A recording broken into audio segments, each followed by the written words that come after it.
Belum pernah Allah menciptakan makhluk seindah manusia, sesempurna manusia. Belum pernah. Itu di Ragunan makhluk Allah puluhan ribu. Bandingin sama kita, bagus mana?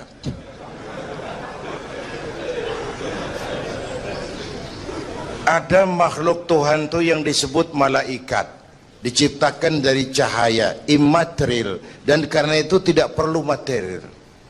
Malaikat diberikan akal tapi tidak diberikan nafsu. Kalau malaikat selalu benar, nggak istimewa. Kalau malaikat nggak pernah salah, wajar. Nggak ada yang bikin mereka salah. Material nggak perlu, seksual nggak perlu, sama duit budek, sama perempuan kagak open. Malaikat. Sebaliknya ada makhluk Allah yang namanya binatang, diberikan otak tapi tidak diberikan akal. Mereka hanya diberi nafsu. Sapi kalau dia ngelihat rumput, nggak usah nanya ini rumput halal apa haram, nggak usah. Ayam jago kalau sudah datang syahwatnya, nggak usah nengok ini banyak orang apa enggak, nggak usah. Dan itu wajar binatang. Nah yang ketiga kita manusia, makhluk paling kompleks, diberi akal, diberi nafsu. Tiap hari sejak bangun tidur sampai tidur kembali terjadi pergolakan perjuangan antara bisikan akal dan nafsu. Kadang akal menang, kita naik jadi malaikat, cuman potongannya manusia. Kadang nafsu menang, kita turun lebih kayak binatang, bahkan lebih rendah daripada binatang, lebih buas daripada binatang. Buas-buasnya sapi, makanannya cuma rumput. Manusia kalau sudah buas itu aspal, kabel telepon, minumnya solar.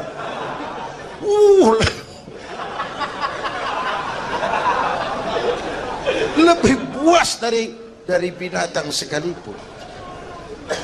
Agar akal bisa mengendalikan nafsu, Allah menurunkan agama, bukan menghilangkan, mengendalikan, mengatur. Manusia tanpa nafsu bukan manusia. Manusia nafsu melulu, kebo.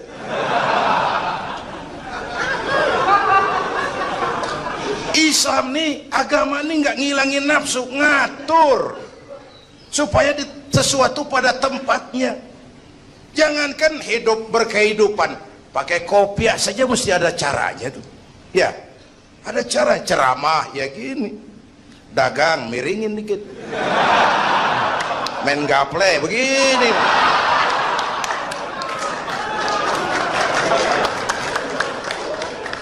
Pakai kopiah aja ada cara aja tuh.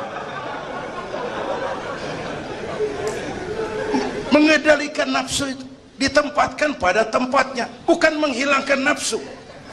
Laki-laki perlu perempuan, perempuan perlu laki-laki, itu nafsu.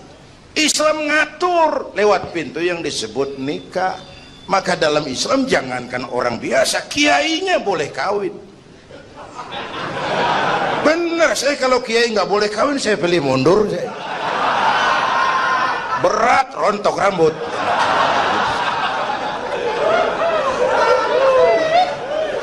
Ngatur.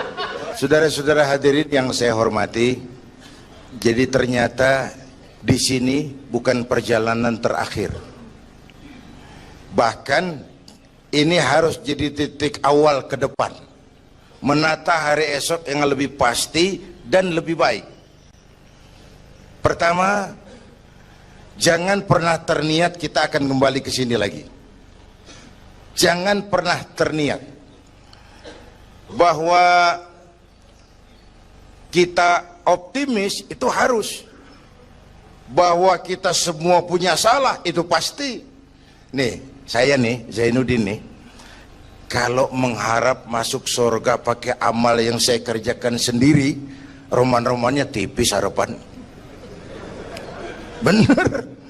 Sholat saya berapa banyak saya tahu, sedekah saya berapa duit saya tahu, sholat saya berapa banyak saya tahu. Terus saya baca sejarah, Nabi Adam dosanya atu, makan buah khuldi. Nabi Adam dosanya atu, dikeluarin dari surga. Kita dosa banyak, pengen masuk, kan kagak nyambung nih, nggak nyeklek nih. Untung Allah itu bukan Tuhan pendendam. Allah itu ramah dan penuh rahmah. Manusia, dosamu banyak, coba kau lihat rahmatku jauh lebih banyak. Manusia, dosamu besar, lihat ampunanku jauh lebih besar. Kau nangis di hadapanku, aku senyum melihatmu. Kau berjalan menujuku, aku lari menyambutmu. Sini manusia, sini. Itu yang bikin kita optimis. Allah ramah dan penuh rahmah. Tuhan kita bukan Tuhan pendendam. Jangankan kita nih yang ada dalam Dorotan Riyadhus Shalihin itu kan riwayat lama.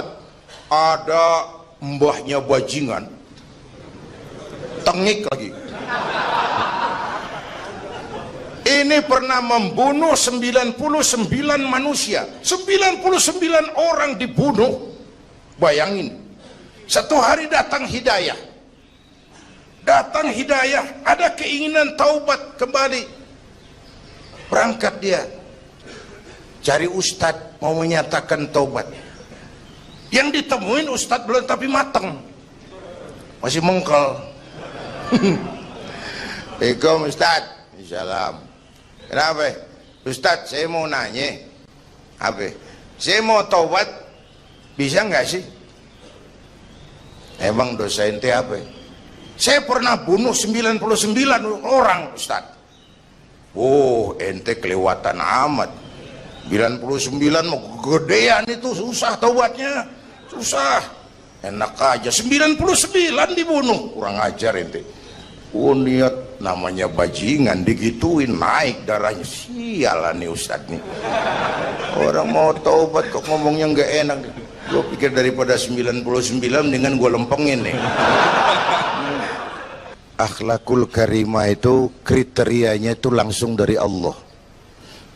Jadi bukan manusia yang menentukan sesuatu itu baik, benar, salah. Itu hak prerogatif Allah. Nah, akhlak ini lebih lengkap, lebih sempurna daripada daripada adat misalnya. Anak muda yang lewat di depan orang tua membungkukkan badan, itu dianggap sudah cukup beradat, tapi belum tentu berakhlak. Niatnya apa dia membungkukin badan? Ngelihat kaki-kaki udah bongkok. Tergantung niatnya itu.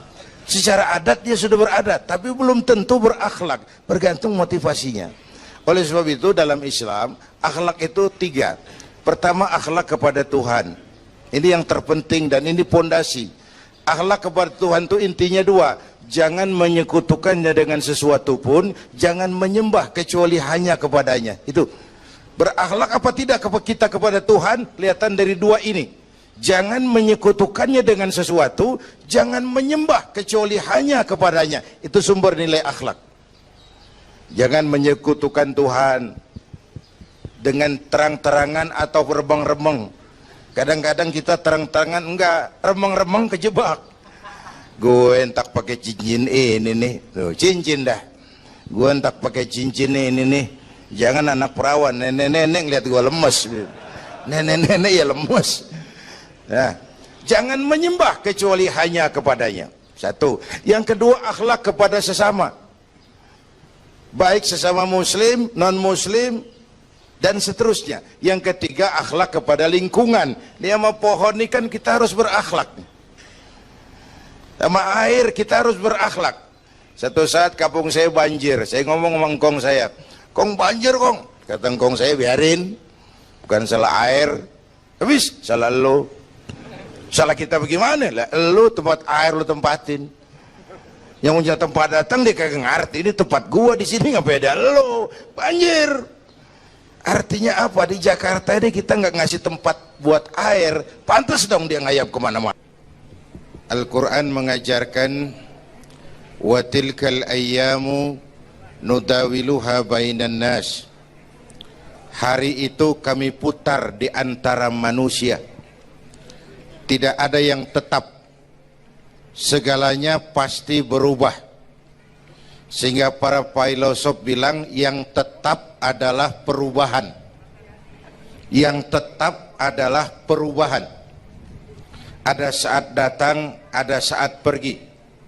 Ada hari dilantik, ada saat menyerahkan jabatan. Ada saat berdiri, ada waktunya duduk.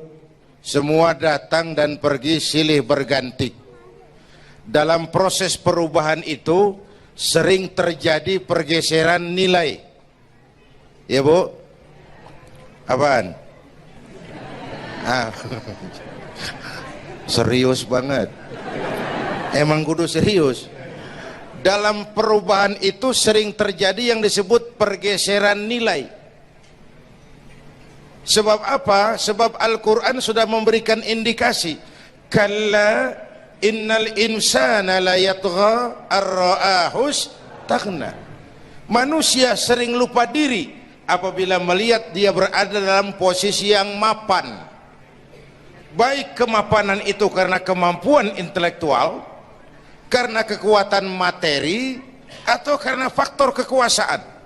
Dikala itu orang sering lentur dan luntur, mengalami proses degradasi. Banyak orang tadinya dengan lantang teriak berantas korupsi, ganyang korupsi, cuma karena belum dapat kesempatan. Begitu dapat kesempatan, korupsinya lebih gila dari yang diteriakin. Ada nggak yang model begitu? Di luar negeri. Di luar negeri, luarnya lagi malah. Terjadi proses degradasi.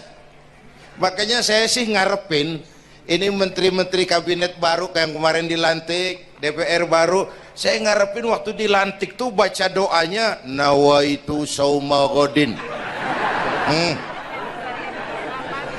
Niat puasa dulu deh. Ini negara lagi kurang tapi bagus, ekonomi masih gonjang ganjing, rakyat masih Senin Kemis. Nawaitu sauma godin dulu deh.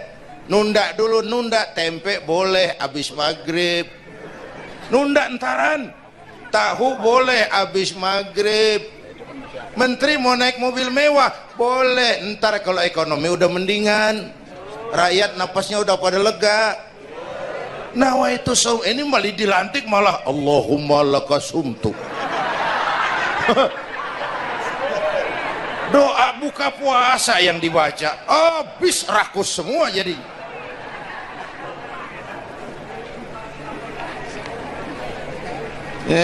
Dengerin ngikutin senturi ya.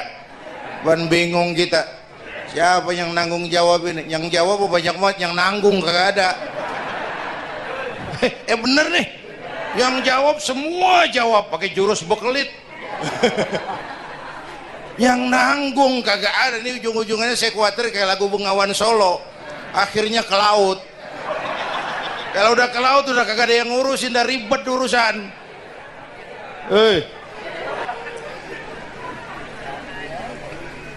Kita ini sekarang banyak yang merasa pinter tapi tidak pinter merasa. Akibat era informasi kita banyak tahu tapi nggak tahu banyak. Coba dong, siapa aja ngomong apa aja diomongin, begitu dia dalemin gue juga katanya. Banyak tahu tapi nggak tahu banyak. Merasa pinter tapi nggak pinter merasa. Orang tuh kalau merasa pinter yang timbul keangkuhan. Tapi kalau pinter merasa yang timbul kebijakan. Ayolah, nah itu sama godin sebentar kok, nunggu maghrib deh. Kalau ekonomi udah beres, rakyat hidupnya udah rada mapan, itu menteri mau pakai mobil mbahnya mewah, masa bodo amat. Ya, dong menteri-menteri di Inggris harga mobil dinasnya 200 jutaan. Padahal Inggris yang bikin Rolls Royce, Inggris bikin mobil Bentley, Inggris bikin mobil Aston Martin. Aston Martin itu merek parfum apa mobil pakai? Hah? Merek parfum apa mobil? Merek mobil bang. Itu Aston Martin yang dipakai James Bond itu. Oh iya iya, punya pakai? Gue juga katanya.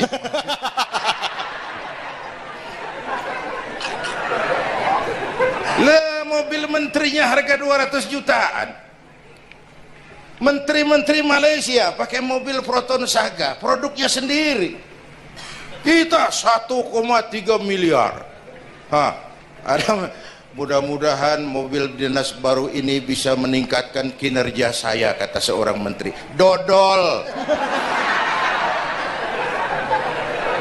Apa hubungannya mobil mewah sama kinerja? Apa hubungannya mobil mewah sama kinerja?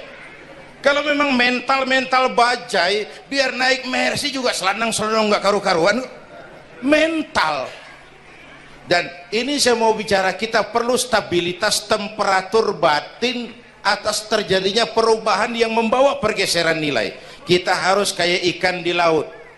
Ibu tahu ikan di laut? Tahu? Itu katanya ikan di laut udah Kristen semua, sebab yang paling gedenya paus.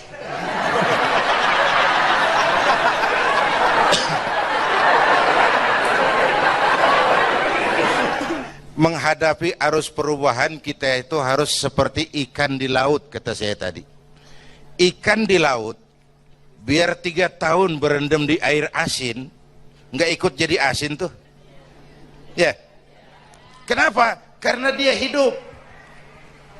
Ikan yang hidup 3 tahun berendam di air asin nggak ikut asin. Tapi begitu dia mati, ikan mati mah bagaimana keadaan?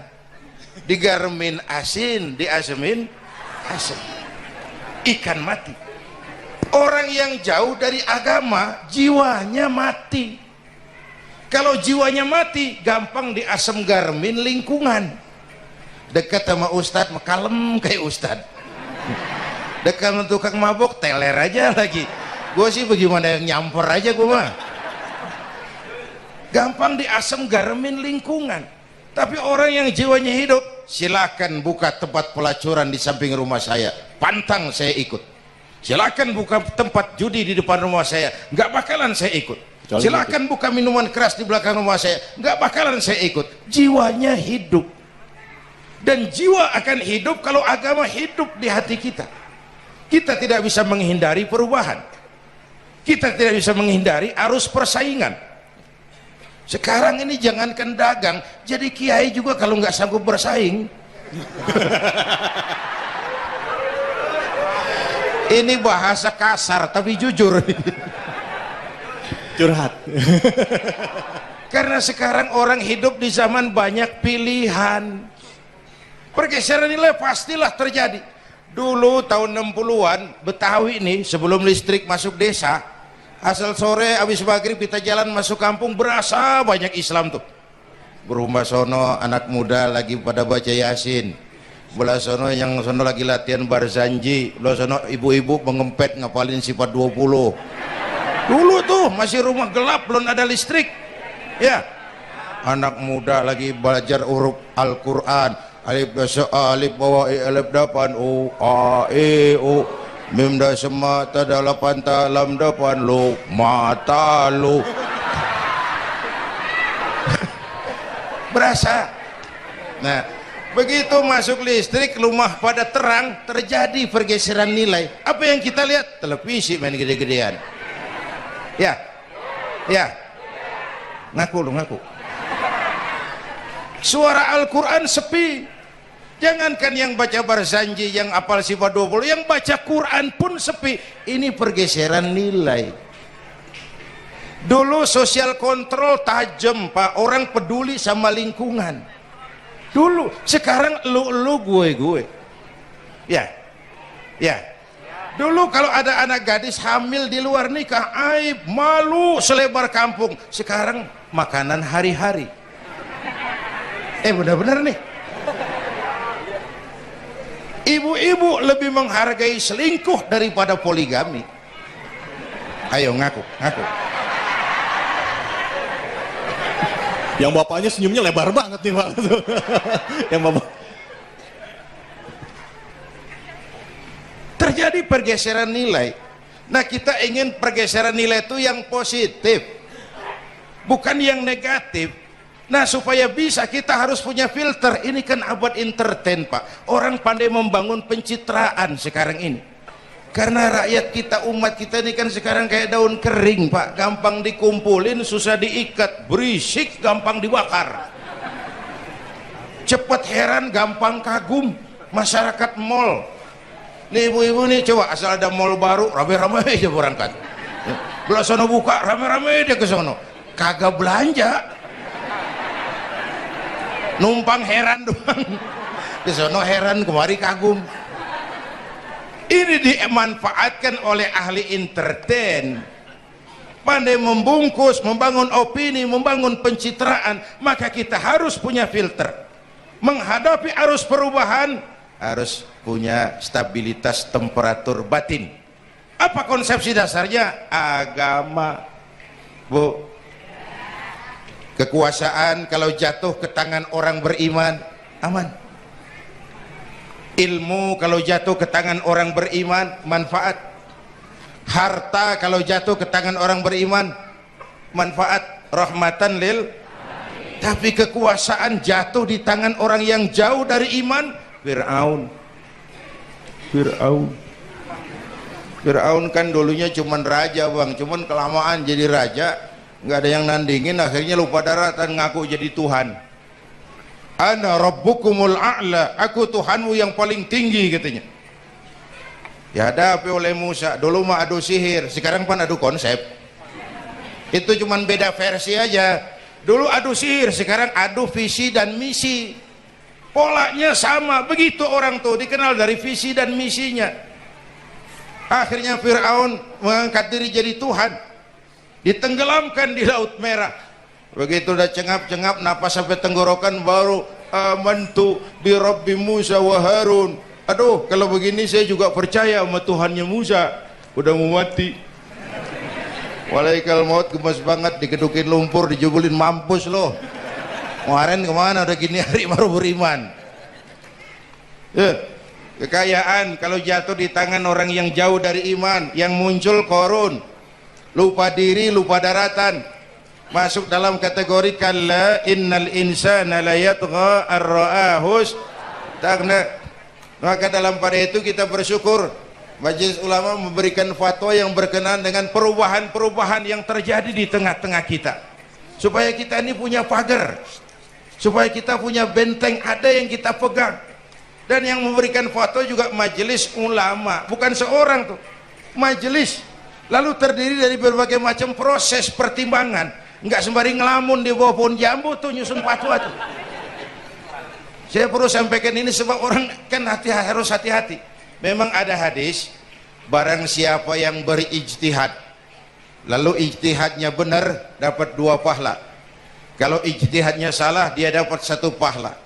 Manijtahada, man di sini bukan lil itlaq, bukan siapa saja, barang siapa lalu siapa saja, nggak beres urusan. Barang siapa yang memenuhi persyaratan untuk berijtihad, lalu dia berijtihad, itu yang kalau salah dapat 2, kalau salah dapat 1, kalau benar dapat 2. Jadi manijtama'a fihi syurutul ijtihad, bukan man lil itlaq, lalu siapa saja boleh berijtihad, lalu lahir fatwa yang aneh-aneh. Tetapi sungguh pun demikian, fatwa Majelis Ulama itu tidak bersifat mengikat. Ini yang bijaksananya. Tuh, dalam Al-Quran Pak, Bu, balik lagi ke ceramah nih. Dalam Al-Quran Allah itu maha bijaksana. Kapan? Coba. Kalau sorga disediakan untuk orang yang tidak punya dosa, sepi sorga. Ya, nih, ayo jujur nih, ada nggak yang kagak punya dosa di sini? Nggak ada. Untung Allah bilang apa? Wa amma man sakulat mawazinuhu fahuwa fi 'isyatir radiyah. Orang yang timbangan kebaikannya lebih berat dari timbangan kesalahannya. Bukan nggak punya salah. Orang yang timbangan kebajikannya lebih berat dari dosanya. Bukan nggak punya dosa. Ya. Tapi lebih berat, kan itu yang kita harapin. Ada dosa, ada salah, iya, tapi timbangan kebaikan lebih berat daripada timbangan kesalahan.